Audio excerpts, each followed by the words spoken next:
na yun daw pamumuno ni SP Alan na 28 days ay gumasta ng 700 million. Oho. Nakalimutan niya, Jen. Sa panahon niya, 10 buwang singkad ang nakalipas. Hindi siya tumawag kahit isa man lang na pagdinig sa flood control. Nako. Oho. Ngayon, sumahin mo yun, Jen. Kasi ang pinanggalingan niya is 25 million expense per day ng Per Senado. day pala ng Senado. Kaya nakwenta niya yung 700 million eh. Oho. So 28 days times 25 million, Oho. 700 million. Oho. Ngayon, kwentahin mo yung 300, yung 10 months Oho. times 30 days. Ilan yun, Jen? 10 di 300, no? 300 days Oho. times 25 million, Opo. 7.5 billion pesos ang ginastos namin. Pero ni isang hearing ng flood control, hindi siya nagtawag. Bago ang lahat guys, bago natin ito pag-uusapan, help me po muna na i-like at saka i-share itong video natin para guys kakalat ito sa taong bayan at sa mga first time na nanood dito ay makaparticipate sila. At sa mga first time dito sa aking channel ha, kung first time yung nanood dito at nagustuhan nyo ang ating talakayan, yung ating banatan, ay mag-subscribe na rin kayo ha para updated kayo lagi sa ating mga trending na balita. Ang subscription po ay walang bayad yan, libre lang yan, okay? So, paldo na kayo dito.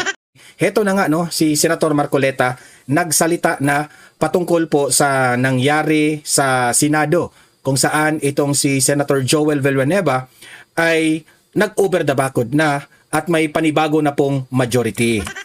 Yan ang ating itatalakay ngayon. Ha? Kasi po, maganda po ito kasi si Senator Marcoleta po is itatalakay niya ang behind the scene, okay, na nangyari doon sa Senado, okay? Kung ano ba talagang tunay na mga pangyayari doon, bakit nagkaganoon, okay? Ito, panoorin natin, pakinggan natin, magre-react tayo. Samantalahin ko na, hindi na ako magpapaligoy-ligoy pa, ano ha? Unahin po muna natin yung naganap na special session noon pong isang araw na pinatawag po ng Pangulong Bongbong at ang Kongreso po naman, dalawang kapulungan ay tumugon ukol sa bagay na ito. Oo, tama ka, Jen. Ito yung proclamation ng Pangulo na kung saan ay nagtawag siya ng isang special session ng Kongreso. At yun naman ay natupad noong June 17. Araw yata ng Miyerkules ba yun, Jen? Tuesday. Oh, Tuesday, ano? Tama, no? Tuesday, opo. Oh, Tuesday. Hindi, Miyerkules yata yung actual na special session. Tama ba? Nalito tuloy ako. 17. Opo, Wednesday, yes po, tama pa. Nalito tuloy. Kasi Wednesday. yung Tuesday ninyo ay meron din ano sa Senado noon eh.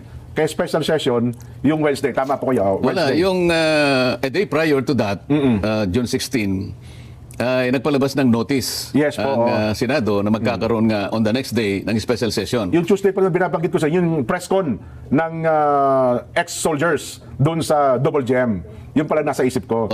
Ngayon, kinabukasan nun, yung special session. Tama po kayo. Ang makikita mo lang na problematic doon sa pagkaka-announce na yon, ang nag-announce ay yung nahirang at that time na President pro tempore and acting Senate President. Yun ang nagbigay ng notice.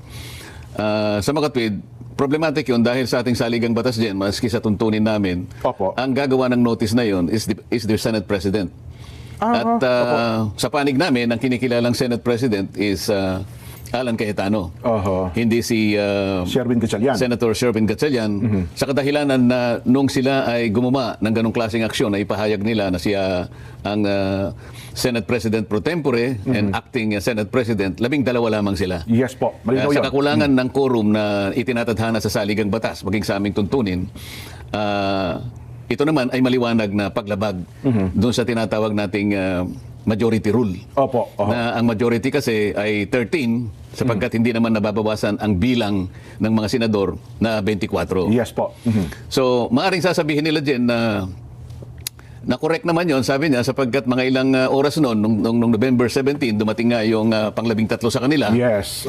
Kilala naman ninyo kung sino siya. Opo. Siya ang nag-provide actually ng very crucial na majority. Pang-13. Doon lamang nila na-legitimize o na-validate yung pagiging Senate President ni Senator Sherwin Gatchalian. Opo. At natuloy nga, nakapag-reorganize sila. Sa makatwid, mapapansin po ninyo mga kababayan, Jen, na tinawag yung special session ay para lamang magkaroon ng pagkakataon na ma-formalize yung 13. Yun. Opo. Kasi yung pagpunta nung isa sa amin na dati namin kasama sa panig nung noon ay 12 lang, ay hindi mangyayari kahit kailan kung walang sesyon. Opo. So maliwanag na kahit bali-balig rin man o kaya sabihin man nila na hindi totoo ang sinasabi natin o hindi, pero yun ang maliwanag na function lamang ng pagkakatawag ng special session. Kasi kung titingnan mo, ano bang kahalagahan ng mga batas na i-consider namin on the special session? Yun na nga po. Kasi pag tiningnan mo, ang klase at nature ng mga batas, panukalang batas, wala nga sila dun sa status na advanced stage of legislation. Yes. Yung iba under interpellation, yung iba under period of amendments. At kung sisinuhin mo naman yung klase ng mga panukalang batas, yung isa sa pamagat na pamagat lang, declaring waling-waling as the national orchids of the Philippines. Yun. Pagkatapos meron pang dalawang Amerikano na gustong makisali ng Naturalize. basketball dito sa ating bansa. Kaya nahingi sila ng pagka-grant ng Yes po. naturalization. Yes po. So sa mga tweet, ito bang klase ng batas, panukalang batas na to ang binigyan ng importansya kung bakit tumawag ng special session ang Pangulo? Mukhang hindi yun. Kahit na yung isa pa na masasabi mo doon na anti-dynasty, matagal na to, iba years na yung pinag-uusapan Opo. Kung talagang yung mga yon ay nangangailangan ng madali ang aksyon pang legislature, dapat sana yung mga yun ay na-certify na urgent ng ng ating Pangulo Bilang urgent O bill. kaya yung iba sana ay nasa stage na ng bicameral conference. Sa mga yung hindi man lang na-certify at yung iba taon ng kanilang ginugol para marating lamang ang estado na yon, hindi talaga urgent Tama. So pangkaraniwan, kung re-reviewin mo yung mga pagkakataon kung saan ay tumawag ang Pangulo ng special session, makikita mo yung sense of urgency. Halimbawa, anong panahon ng COVID-19? Ayun, opo. Kailangan nating maipasa yung, alam mo yung batas na yun, yung bayanihan Law, 1 and 2. Opo. 1 and 2, kailangan talagang maipasa yun sapagkat naharap tayo sa isang hindi pangkaraniwang problema ng bansa na COVID-19 talaga. Hindi naman tayo pwedeng gumasta ng kahit pondo ng iba't ibang mga ahensya, magkakasala naman ang Pangulo ng bansa. Kaya nagtawag ng ganong klaseng special session. So hindi pangkaraniwan na pagkakataon, kaya ka tumatawag ng ganon. Pero kung pinag-uusapan ay waling-waling para ma-declare lang na national orchid ng ating bansa, o dalawang Amerikano na gustong makipag-basketball sa bansa natin at nahingi sila ng grant ng naturalization, citizenship, pagkatapos meron pang isa, yung mga barangay workers, barangay health workers. BHW ata yun, opo. Alam mo, Jen, ang bilang ng barangay natin sa buong bansa, 42,000 plus barangays. Yes po. Kapag tiningnan mo yung average ng bilang ng isang, merong barangay na malaki, merong barangay na affluent, may barangay na nasa syudad, merong nasa first class municipalities. Cities, yes po. Malalaki talaga ang bilang ng kanilang mga opisyalis sa barangay. Merong umaabot ng 200, may 100. Pero sa pangkaraniwan yung maliliit, lalo na yung first class, ay yung fourth class, fifth class municipalities. Kung isa 10 lang, dala ng kakulangan sa pondo, at kakulangan sa maraming bagay. So pag in-average mo yun, Jen, across the Philippines siguro, pangkaraniwan, siguro ang isang barangay merong 50 na barangay workers in total. Opo. At least 50. At least 50. Yun ang national average, halimbawa. Yung barangay health workers, karaniwan 4-5 lang doon sa 50. Tama po kayo. Ngayon, anong gagawin mo sa 46 o 45? Hindi kasali doon. Kaya nga sana, mag-interpellate pa ako dyan sa BHW na bill na yan. Kasi sasabihin ko lang na, bakit hindi na lang natin unahin yung sarili kong bill na kung saan ay nilalayong ko doon na masakop lahat ang barangay workers. Yes po. Yung lamang barangay tanod, mas marami sa barangay health workers. Ayan. May barangay sweepers, may barangay na pulis tungkol doon sa pagsawata ng drugs. Meron tungkol sa mga pagtatanim. Napakarami nito. Meron sa environment. Meron yung kasama doon sa... Marami po yan, sir. May meron silang... conciliation yung yung mediation board parang gano'n. At saka yung lupong tagapamayapa. Nandun, ang dami makikita mo yung national average ng kanilang sinasahod na tulong. Tulong lang ang tawag dyan kasi hindi mo masasabing sweldo dahil voluntary kasi ang pagsiservisyo ng mga barangay workers. Allowance 500 pesos nga lang ata. Yung tanod ay nag-a-average buong Pilipinas 900 pesos per month. Ngayon, kapag sinunod mo yung halimbawa, yung barangay health workers, sila between 3,000 to 5,000, ano mangyayari sa tanod? Oho. Kaya sinasabi ko, ba't inuna natin yung barangay health workers? Ba't hindi na lang yung kabuuan ng barangay? Pare-pareho naman silang naglilingkod. Di ba? Ba't pinili lang yung BHW? Kung Ano naman? titingnan mo nga, sinasabi ko ron na yung kapitan, Oho. ang average 5,000 pesos per month, yung kanilang honorarium. Oho. Samantalang yung ating mga kasambahay, siguro naglalaro na between 7 to 8,000 pesos. Totoo po. Oho. Samantalang ang Kahit sa barangay mga kapitan, probinsya, Jen, oho. ang trabaho nila is 24/7. Napakalawak po ng trabaho niyan. Ang mga kasambahay natin, hindi naman 24/7. Opo. Nakakatulog sila ng... Kahit pa paano, makakaidlip naman po. Pero on call sila talaga. Opo. Oo, yung tanod, ganun din. Opo. Pero, tingnan mo ang kanilang kalagayan. Oho. Doon sa batas na aking iminumungkahi, magkakaroon ng isang barangay affairs and development Oho. na magbibigay sa kanila ng adequate expertise. Kasi kailangan matuto sila eh. Opo. May mga training, Pagkatapos seminars. meron yes po. din parang special fund na makikreate doon na kung saan makakakuha sila ng mas maraming pondo, hindi lamang mula sa IRA.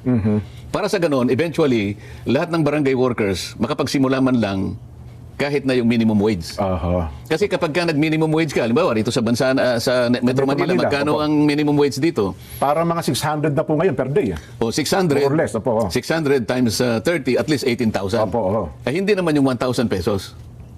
So, hindi yun ang naman. nilalayon ng aking panukalang batas. Kaya lang, ayun, ang mas inuuna nila yung kanila, kasi sila nga yung leadership ngayon. Oho. Mula sa amin, nakuha nila uli yung beat.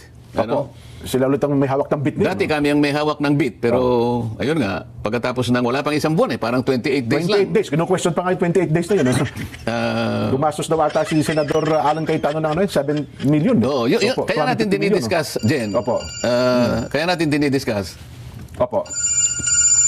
Oho. Mahalaga po ito na dapat malaman natin. Ano? Dahil hindi ko nakita na naging justifiable yung pagtawag ng special session. Oho. At malalaman din at malalaman ng tao na kaya lamang talaga tinawag yung special session para magkaroon lang ng pagkakataon. Tama kayo. Yung isa sa amin, opisyal na sumanib doon sa 12.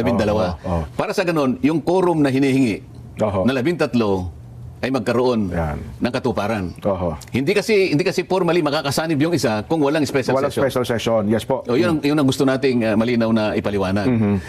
Ngayon, pagkatapos na matupad yung special session, na hindi nga ako nakapunta, nakarating ako yung bandang alauna na sapagkat merong kalakip na convening ng Commission on Appointments, Jen. Oho. Nakalagay kasi sa notice ng special session na ikukonvene yung Committee on National Defense. Opo. Dahil Under, merong Commission lima. Appointments. Oho. Merong 5 na naiwan na opisyalis ng Armed Forces na hindi na-confirm. Oho. Yan, nagkaroon din naman ng ng napakaraming paglabag. Ganun ho ba? Kasi ang kanilang ipinamamarali dyan, Sen, bago yung araw na yan, may mga ilang senador na nagpa-interview. Naku, awang-awaan niya ako doon sa mga general eh. O, mag-retiro na lamang anya, hindi pa namin na-promote. Parang ganun po eh, ang nangyari. At ito pala, Ipinakita nilang naaawa sila. awang-awa daw po sila, Sen. Oo. Pero sino ang may kasalanan? Kasi nung magkaroon sila ng power grab on June 3, kahit 12 lang, pinilit na lang kinuha yung bit. Yes Di po. ba? Oho. Sabi nga natin, kahit na illegal, kahit na irregular ang pagkakagawa, unconstitutional nga yun eh. Oho. Kinakailangan malaman ng tao na para mapalitan mo yung mga opisyales ng Senado, kailangan mo ng majority of all its members. Oho. Ang majority po ay nananatiling 13. So 12 lamang sila, pero nangahas sila na gumawa ng aksyon. Unang-una, pinalitan ang secretary, pinalitan ang sergeant at arms, pinalitan ang president pro tempore, Oho. at yung president pro tempore na hinirang nila ay umakto na Senate President. Ayun. Lahat po ng ito, sa isang araw na ginawa nila ay illegal. Puro illegal ho pala. Pagkatapos talaga, no? noon, sila mismo ay nagpahayag na noong June 3, nagsimula na, nag-announce sila ng sinidye. Aho. Sa mga Sinidye tweet- adjournment. Opo. Sinidye adjournment, na-bypass ngayon yung 5. Opo. Sana man lang, bago nila sana kinuha yung beat, Opo. hindi sila nag-announce ng sinidye. Sana yung June 4 o kaya June 5 kung gusto nila, naglagay sila ng isang araw para ma-confirm yung 5. Oho. Kaya pala may tumindig doon na isang senador na talagang pinaninindigan niya na hindi, continuing session po itong ginanap natin. Hindi ito anya bagong pagdinig na ipinatawag daw po, Sen. Alam mo, pwede nilang ipilit yung argumento na yon kahit Oho. na pamali. Alam mo kung bakit? Kasi yun lamang ang iniisip nilang kadahilanan para masabi nila na yung less than 1 year Oho. na requirement sa ating batas ay hindi magkabisa. Opo. Dahil sabi niya, continuing lang naman yan kasi yung nakaraang designation is continued on the special session. Yun na nga po. Oo. Eh, sino maniniwala sa'yo, kahit na siguro high school graduate lang dyan, nung sinabi mong sinidie, natapos na yung first regular session. Okay, tapos na yun. Diniklara mo Ang na ibig yun lahat, sabihin, opo. na-bypass na. Oho. Alam mo, kung babasahin mo, pati saligang batas, na-violate eh. Opo. Kasi Article 7, Section 16 ng ating saligang batas, kapag na-bypass ka, you will need another appointment. Yun, opo. Okay? Kasi na-bypass ka. Nung tinanong ko nga yung isa sa kanila na tumindig na representante nung isang Opo. grupo na constituting 5 of them, sabi ko, alam ninyo yung birthday ninyo, natapos na last month pa, di ba? Kasi Yes po. lahat sila, karamihan sa kanila, nag-birthday May 2026. Parang dalawa doon, parang tatlo May Opo. 2026, yung dalawa ay April 2026. Oho. So, puro less than a year na lang So, talaga. kinilala nila, natapos na kayo kasi umabot na kayo sa mandatory age. Oho. Sa mga tweet, hindi na kayo pwedeng i-reappoint. Tama. Oho. Pumayag naman sila. Tama po. Pagkatapos, alam mo ba nga ako yung Republic Act 11939? Ayan, tinanong niyo po yan doon sa inyo. ano? Itong batas na to, inamend niya yung Republic Act 11709. Alam ko po, sabi niya. Alam mo rin ba ako kung bakit ko binabanggit yung batas na ito? Alam din daw po niya. Oh. Alam ko po, sabi niya. Sabi ko, na nakulang na po kami sa 1 year. Oho. Gano'n pa man, binanggit ko pa rin, totoo. Sabi ko, na ang sinasabi ron, sabi niya, napakalinaw, Oho. na hindi na kayo pwedeng, ito, sabi ko, binasa ko to be eligible for appointment or promotion to the grade of Brigadier General, blah, blah, blah, the officer must have at least 1 year remaining of active service before compulsory retirement. Oho. Sabi niya, alam ko po yun eh.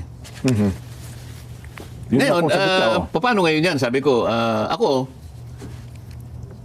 sinasabi ko lang para ma-record na nakakalabag po tayo sa batas na ito dahil pare-pareho na po kayong less than 1 year. Less than 1 year na lang sa serbisyo. Oh. Ngayon, so kinakatwiran nung mga gustong tumayo. Oho. Continuing naman yan eh. So, bahala na po ang korte sa tamang pagkakataon at sa tamang paraan at kung sino po yung magko-question nito, kung tama po yung Okay, yung naging ginawa nila. yung ginawa ng Commission on Appointments. Kasama po ako doon, kaya hindi po pwedeng hindi ko po banggitin yun. Oh, yun. Ayaw ko po na malaman ng sino man na magre-review sa kaganapan ng mga pangyayari. Sometime in the future, merong magko-question ito. Opo. Malaman nila na isa sa amin ay tumindig Ayun, para lang pinuntos niyo sabihin, po yun. Oho. para lang sabihin ko na meron po tayong nilabag. Oho. Palagi akong ganun, Jen. Magalit na yung gustong magalit. Kasi tayo ay binigyan ng mandato ng ating mga kababayan. Isang Opo. mandato na hindi mo matatawaran. Tiwala na ibinigay sa atin. Yung tiwala na yun, hindi ko pwedeng salaulain. Opo. At baliwalain. Di pwedeng Baliwalain. Opo. Basta tama po, kinakailangan nating banggitin. Oho. So kasaysayan na lamang po magpapasya at ang korte sa mga darating na panahon kung paano po nila bibigyan ng pagdidesisyon itong mga bagay na ito. Pero ako, Sen, personally, pinapanood ko kasi yan, lalo na yung tagpo na yon. Napansin ko na bagamat, well, siguro sa loob nila, parang kitang-kita naman na may mali.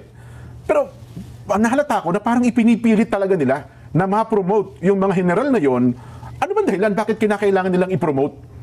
Yung isa ata sa mga general doon, mukhang merong inihahandang posisyon sa kanya, Sen.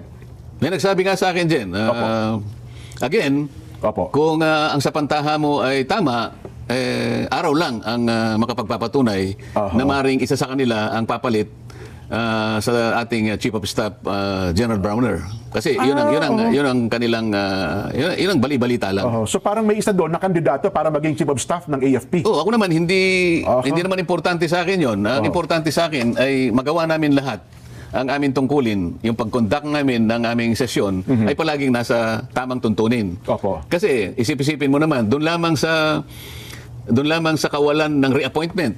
Ayan, So opo. kinonfirm namin nang walang reappointment na galing sa Pangulo. Sinasabi na sa saligang batas kinakailangan a new reappointment should be there. Yes. Hindi nga nangyari yun dahil nga pinipilit nila continuing session. Oho. Pagkatapos niwala yung mga completed documents. Oho.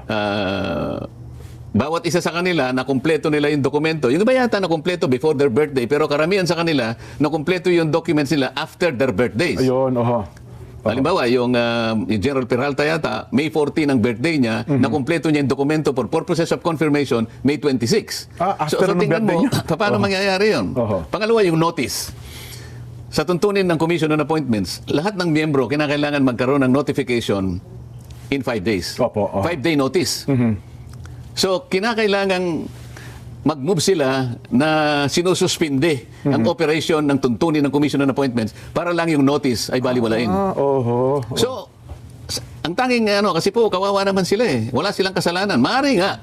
Eh, sino yung may kasalanan? Yung mga taong hindi nagtalaga ng araw para ma-confirm itong mga taong ito. Sa mga tweet, yung naguugas kamay sila, ang ginagamit nilang dahilan na nakakaawa yung 5, Yun, pero yung pagkakasala nila, ayaw nilang akuin.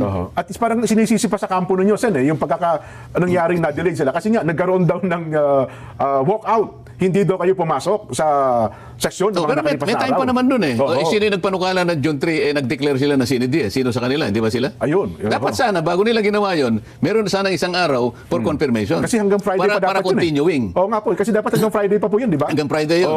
Yung Webes man lang, kinonfirma namin, continuing session. Ayun. Hindi dapat na nagtawag ng special session na kahit kailan, hindi pwedeng i-connect doon. The special session is distinct and separate from the last session, which ended June 3 by virtue of the Sinidie adjournment. Sa mga nakakaintindi, so talagang kitang-kita dito, Sen, na pilit na pilit talaga yung ginawa niya lang yun eh. Yung sinasabi natin, palagi nating sinasabi din, at hindi tayo lalabas sa katwiran, sa tuntunin at sa mga batas na umiiral. Yun lang ang aking inilalaban sa lahat ng pagkakataon. Hindi ako nagsasalita ng hindi katwiran at hindi nakasalig at nakabatay sa mga batas. Nung sinabi ko na kasi naman kayo andyan sa panig ninyo yung promotor ng Bendalo.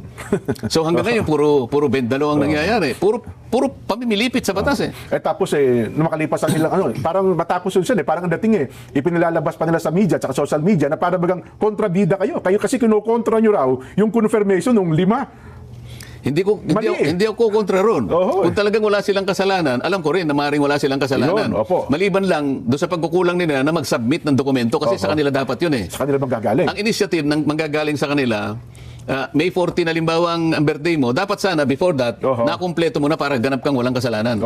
Di ba? Pangalawa, dapat kinausap nila yung contingent ng House of Representatives kasi sa tuntunin namin ang chairman ng Committee on National Defense ay House of Representatives. Si Congressman Joboy at ngayon si Congressman Joboy ang dapat nagkaroon ng initiative, tumawag kagad sa secretary ng CA na ikasanin nyo ng ganitong araw kasi kawawa naman itong mga ito. So walang gumawa sa kanila.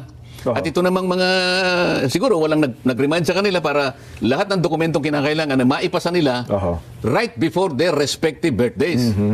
Kaya pala nung hinahanapan nyo ng paliwanag, walang makapagpaliwanag nung tinatanong nyo po sila, pati yung sekretary. Sinasabi ko na lang, huwag na kayo makipag-argumento kasi sabi ko, hindi naman ako nag-o-object. Baka akala nyo, nag-o-object ako. Sinasabi ko lang ang concern na ito para lang ma-record na meron tayong lalabagin na batas. Para sa ganun, kung re-reviewin ito sa mga susunod na panahon, isa ang tumayo para sabihin tama siya. Di ba? At yun po, Sen, binibigyan din natin sa palatuntunan ito. Ang tinitindigan natin dito, batas lang. Kaya parang doon sa pagpapaliwanag niyo po sabi niyo, dalawang ulit yung sinabi. Ang akin po ito, batas. Batas ay batas. Di ba? Law is the law. Yun po dapat na masunod. Batas ay batas eh. Paano di ba sinasabi nga natin, the law may be harsh, but it is the law. Yan. Meron pang counterpart na Latin yan, di ba? Box, Nakalimutan mo na. Box Populi, Box Dead. Yung Duralex Sedlex. Duralex Sedlex. Duralex Sedlex. Yes po. Masyadong mabigat. Pero yun ang batas. Wala tayong magagawa. Hindi natin pwedeng baluktutin yun eh. Yes po. Tapos nabanggit mo kanina, na yun daw pamumuno ni SP Alan na 28 days ay gumasta ng 700 million. 720 million daw in 28 days. 700 million in 20. Yan ang banat ni Ping Lacson, no? Binanata niya si SP Cayetano. 8 days. Parang panahon pa ng parang anarchy. At ang nangyari lang ay nagkaroon para ng isang paghihiring na hindi naman talaga inauthorize. Ganun pa yung kanyang ganun yung kanyang patutsada. Nakalimutan niya, Jen. Sa panahon niya, 10 buwang singkad ang nakalipas. Hindi siya tumawag kahit isa man lang na pagdinig sa flood control. Nako. Ngayon, sumahin mo yun, Jen. Kasi ang pinanggalingan niya is 25 million expense per day ng Senado. Per day pala ng Senado. Kaya nakwenta niya yung 700 million eh. So 28 days times 25 million. 700 million. Ngayon, kwentahin mo yung 300, ay yung 10 Month. 10 months Oo. times 30 days. Ilan yun, Jen? 10 di 300, no? 300 days Oo. times 25 million, Opo. 7.5 billion pesos ang ginastos namin. Pero ni isang hearing ng flood control, hindi siya nagtawag. Alin ang mas magastos, Jen? Ay, siyempre, mas malaki billion yung pinag-uusapan. Di na back to you itong si Ping Lacson. Back to you. Oo. 10 buwang singkad, Jen. Oho. Okay? 7.5 billion pesos, ni isang pagdinig, wala siyang ginawa. Oho. Di, baka maging punto nila, teka lang, ano lang naman ako sa Blue Ribbon Committee, hindi naman ito ang kabuuan ng Senado. Yan ang problema mo, Ping Lacson. 'Di ba? Insecure ka kasi dito ni na Marcoleta at ni Cayetano. Sabihin mo pa na 700 million ang nasayang na pera sa pamumuno ni Senator Alan. Paano na yung flood control na Blue Ribbon mo? May nakuha ka bang mastermind doon? May naitulong ba yun sa bansa na trilyon-trilyon yung ninakaw na pera sa kaba ng bayan? May naitulong ba yun? Siyempre. Every hearing sa Blue Ribbon Committee na useless, mas malaki pa yun. Tapos hindi ka nakatulong. Napatawag mo ba si Saldico? Napatawag mo ba si Martin Romualdez? Si Sandro Marcos? Wala. Wala kang bayag. Tapos kung makalait ka ni Senator Cayetano, wagas, 'di ba?